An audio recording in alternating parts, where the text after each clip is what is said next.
the ligamentous tests, because people tend to trip over them a bit in the exam. So in the SMT exam, you're guaranteed you're going to get one of these ligaments to test. And craniovertebral issues are amongst the most common scenarios. So I'm simply going to say to her, I'm going to apply some pressure around your neck, and I want you to tell me if you feel anything other than that pressure or pain. And of course, they're still going to report pain, but we're not in the, and they'll often go like what? And you don't say anything. You just say anything other than pressure or pain. Because if you say tingling in the feet, they're going to get tingling in the feet. So I'm going to do straight traction, looking at the eyes as I do it. Then I flex craniovertebrally and I pull again. Reason we're doing this is for the tectorial membrane, more specifically. In a cadaver, what you notice, if you open up the back of the neural arch up here, when you flex, you can see the dens poking through or trying to get through the tectorial membrane. So the tectorial membrane limits that. If you cut the membrane, then you get an extra 5 to 7 degrees of movement. So if it's damaged, and then when we do this, we may well reproduce cord signs. So then I'm going to look at the posterior AO stress by putting my fingers around C1, my hand and thumb around the head, and then I literally try to lift C1 upwards and forwards. That used to be the most common reported because posterior dislocation of the head before the introduction of seatbelts was the commonest cause of death and often resulted in decapitation. So that must have been a gruesome job for these traffic cops before 1970.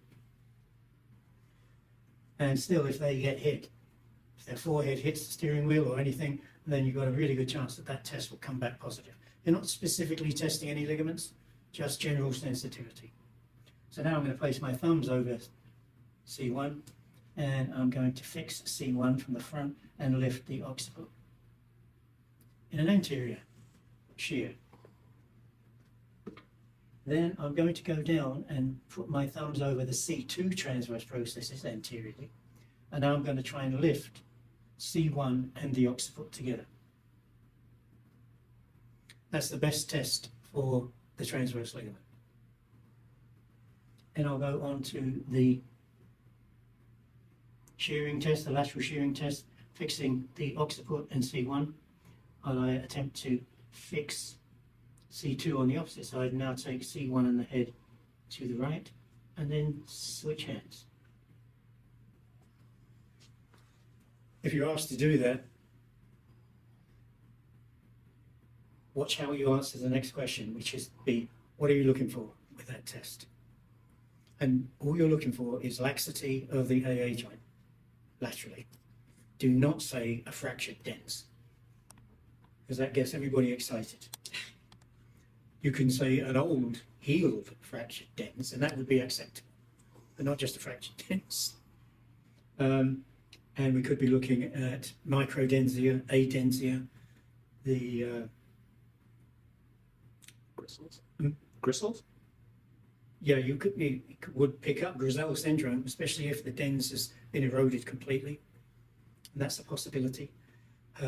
Ossodontoideum, which is where the disc between the dens and C1, sorry, the disc between the dens and C2 is still intact and hasn't fused. That's a possibility. Children, now I know people go Down's children. It's not Down's children, it's all children, especially under the age of 10. We have a really good chance of picking up positive. Same with pregnant ladies, for that same reason. Remember, the dens doesn't begin to grow until you're 8 years old. So it'll be at least 2 or 3 years before it reaches the level of the arch of the atlas. Okay, and now we come to the worst done test of all, which is the alar ligament test.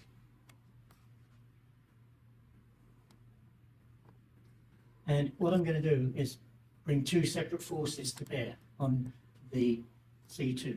One is I'm going to side bend her head to the left with this fixing hand, and then from above I'm going to try and side bend her head to the right, And the two movements should meet each other at the craniovertebral region and block any movement. If I found movement in neutral, I would then go on to test her in flexion and extension. If all three tests are positive, there's a possibility that we have an alar ligament tear, but we also have the possibility of gross deterioration, especially in the over 40 age group. You over 40, Con? I'll get you sitting. Is that too close? Be back. So in a seated position, let's imagine right side bending was positive in all three positions. Right side bending. So now I'm going to take right rotation, which also stresses the left alar ligament. I'm going to fix C2 with a nice firm lumbrical grip to prevent it rotating and side bending. And I'm going to rotate till I get an end feel. And as with Karen, 15, 20 degrees is not unusual before the left alar ligament tightens up. Just to make sure it is the left alar ligament that's tightening and not the AA joint itself, I just tilt her into side bending and then I get more movement because that's slackened the alar ligament off.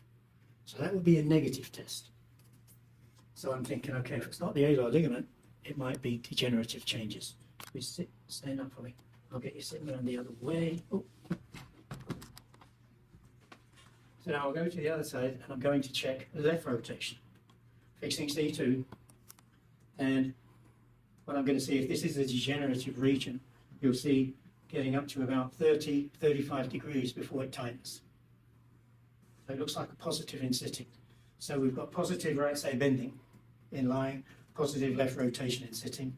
That combination means you've got articular degeneration. Not uncommon in people over 40, especially those who have had previous trauma. Visit us at ASPIREOMT.com.